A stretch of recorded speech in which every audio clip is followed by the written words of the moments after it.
مهمترین موضوعی که این روزا ذهن همه افراد تو بازار رو به خودش مشغول کرده اینه که به قله رسیدیم، این سایکل تموم شده یا تازه قراره بازم قیمت‌ها بالاتر بره. خب باید بگم که در کنار تحلیل تکنیکال، ابزارها و نمودارهایی هستن که تا حد زیادی میتونن به ما کمک کنن تا بیشتر سود و کمتر ضرر کنیم. خب حالا بگو ببینم کجای بازار قرار داریم؟ همراه ما باشید با کیوان از تیم کریپتو لافتو با تحلیل آنچین.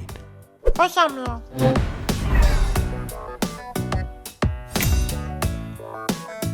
امروز میخوایم دو تا نگاه جدید رو داشته باشیم به قیمت از دیدگاه آنچین و ببینیم که آیا داریم نزدیک میشیم به قله و یا خیر. با ما همراه باشید. بیت کوین امسال جای بین مارچ و اکتبر 2025 قراره که قله خودش رو بزنه و بعد از اون وارد یک روند نزولی بشید. آیا اتفاق میفته یا نه هنوز معلوم نیستش، اما خیلی داریم نزدیک میشیم به شروع این بازی که تعیین کرده بودیم در مارچ 2025. یک هفته بیشتر باهاش فاصله نداریم و یه سری چیز هستش که باید با هم نگاه بکنیم. اولین موردی که من میخوام بهش نگاه بکنم بحث شورت ترم هولدرز و پی آر هستش. میدونیم که بازار توی یک رنج خیلی خیلی محدود گیر افتاده. تقریبا کل رشدش از هولوش 60000 تا 100000 تا رو توی 3-4 هفته کرد. خیلی جالب این حرکت که این بار اولش نیست این اتفاق میفته. در تاریخ هم برگردیم و اینطور هستش که بعد از حرکت‌های بزرگ یا تصحیح‌های قیمتی داریم و یا تصحیح‌های زمانی داریم که حتی توی همین سایکل هم بعد از اینکه وارد کانال 60000 تا شدیم یه 6 ماهی اونجا گیر کرده بودیم تا اینکه شکستیم و تونستیم خارج بشیم. توی این هولوش قیمتی هولوش 100 تا اسمش رو مثلا بین 90 تا 110 خیلی نمیخوام دقیق باشم، ولی توی اون هولوش قیمتی الان یه چند ماهی هستش که گیر کردیم. به طور خاص از نوامبر پارسال توی این بازه بودیم و هنوز همینجا هستیم و هی داره حوصله سربرتر و حوصله سربرتر میشه. اگه از لحاظ تکنیکال بخوایم نگاه بکنیم هیچ حرفی توش نیست، یک رنج محدوده و تا وقت شکست نشه هیچ تصمیم دیگری نباید روش گرفت جز اینکه اگر بخوایم کاری بکنیم اینه که با رنج بازی بکنیم. اما نگاه آنچین کمی میتونه متفاوت تر باشه. من میخوام از این شروع بکنم. نمودار ریالایزد کپ رو داریم نگاه میکنیم در مقایسه با مارکت کپ یا قیمت تفاوتی نمیکنه.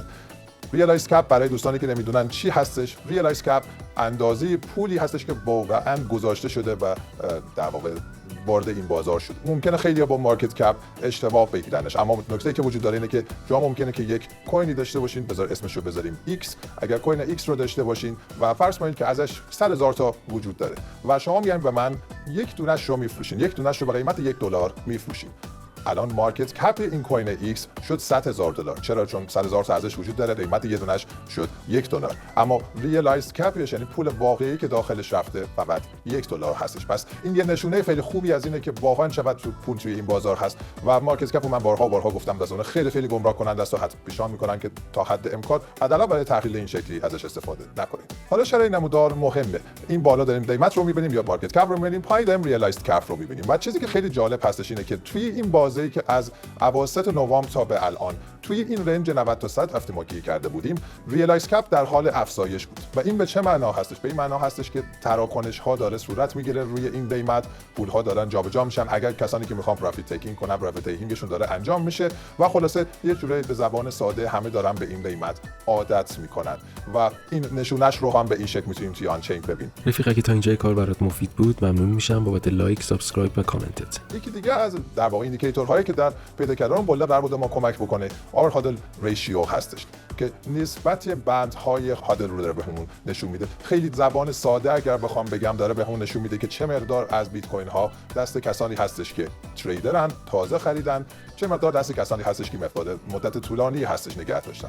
خیلی خیلی تعریف کلی و ساده شده اینو دارم میگم، اما اگه بیایم به خود نمودار نگاه بکنیم میتونیم یک کاهشی رو در این نسبت ببینیم در نسبت یه هفته‌ای در مقابل یک الی 2 ساله. و این نشونه چی هستش؟ نشونه این هستش که یک کسانی که توی مدت اخیر خریدن یا بیت کوین هاشون رو نگه داشتن و برای همین کاهش رو داریم می‌بینیم. این وضعیت مشابهی هستش که در قله‌های قبلی هم اتفاق افتاد. پس این شاید یه نشانه باشه که شاید ما همین الانش هم به قله رسیدیم، شاید خیلی حداقل فاصله نداریم. هرچند که ما برای تعیین قله به شخصه من دوست دارم که چندین تا نشانه مختلف ببینم با یه نشانه، نمیخوام که تصمیم بگیرم. یک نمودار جالب دیگه که بهتر اون موضوع رو نشون میده، بحث آور هادل ریشیو رو نشون میده، اینه که بیایم نگاه بکنیم ببینیم که چند درصد یا چه مقدار از بیت کوین ها دست شورت ترم هولدرها هستش، دست کسانی هستش که در 5 ماه اخیر بیت کوینشون رو جابجا کردن. لانگ ترم هولدرها کسانی که بیش از 5 ماه نگه داشتن و شورت ترم هولدرها کسانی که اخیراً جابجا کردن. و میتونیم ببینیم که یک افزایشی رو داشتیم از اواخر سال گذشته، از اواخر سال 2024 به این ور توی این نسبت، برای اینکه هیجان وارد بازار شد، قیمت نزدیک 100,000 تا شد، طبیعتاً بیت کوین شروع شد جابجا شدن، درصد شروع کرد بالا رفتن و توی سایکل های قبل رو هم اگر نگاه بکنیم می‌بینیم که ریزش این عدد به معنای این هستش که جابجایی جوری صورت گرفته، دست کسانی که میخوان نگه دارن باقی مونده و از اون مومنتوم و نفس بازار کاسته شده. هنوز وارد اون فاز نشدیم، هنوز این ریزش رو اینجا ندیدیم، ولی دور از انتظار نیستش. چیز دیگه ای که میتونیم بهش نگاه بکنیم کاست بیسیس شورت ترم هولدرها هستش. زبان دوباره خیلی خیلی ساده اینه که اگر ما بیایم فقط به شورت ترم هولدرها نگاه بکنیم، کسانی که 5 ماه اخیر بیت کوینشون رو جابجا کردن نگاه بکنیم و ببینیم که میانگین قیمت خرید اینها کجا بوده. تنها دلیلی که میشه این کارو کرد اینه که آنچین وجود دارد.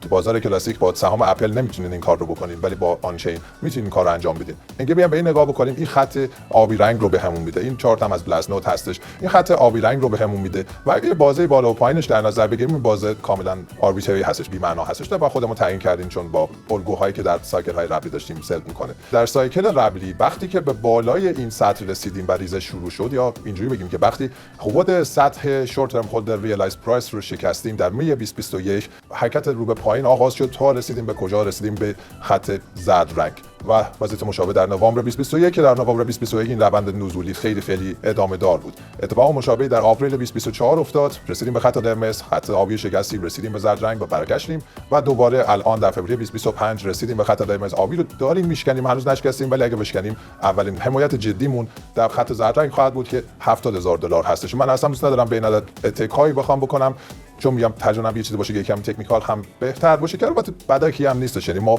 به بالای این کانال اگه نگاه بکنیم، این گره‌ای که اینجا وجود داره نگاه بکنیم، اینجا هم طبعاً یکم وایز خواهد بود. اما مورد دیگه‌ای که بحث کرده بودیم این بود که همیشه در بول مارکت های بیت کوین باید آماده ریزش‌های 20 تا 30% باشیم و حتی 40%. رو خب گفتیم برای این سایکل اتوان 30% کافی باشه.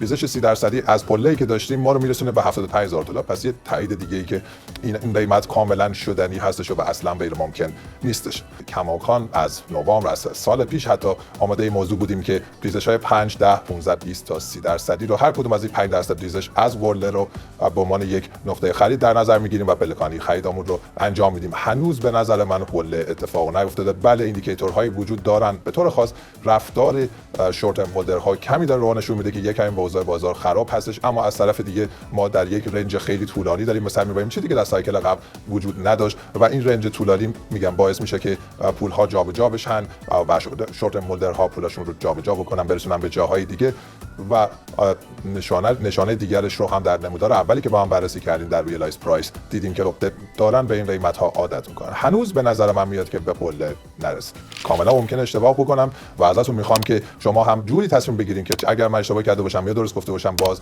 براتون ضرر بزرگی حداقل نشه. اینجا تلاشمون این هستش که سودمون یکم بیشتر بکنیم، اما میخوایم از ضرر بزرگ تا حد امکان دور بمونیم و راهکاری از لورج دور بمونید. خریداتون رو با دیدگاه خیلی بلند مدت انجام بدین و خواهشاً چیزهای خوب بخرید. چیزهایی بخرین که بدونین اولاً چرا دارین می‌خرین و چیزهایی بخرین که حداقل احتمال زیادی وجود داشته باشه که 10 سال دیگه هم ادامه داشته باشه. ممنون از اینکه تا به اینجا همراه ما بودین. باز هم ممنون ازتون و تا دیداری بعد. خدا نگهدارتون باشه.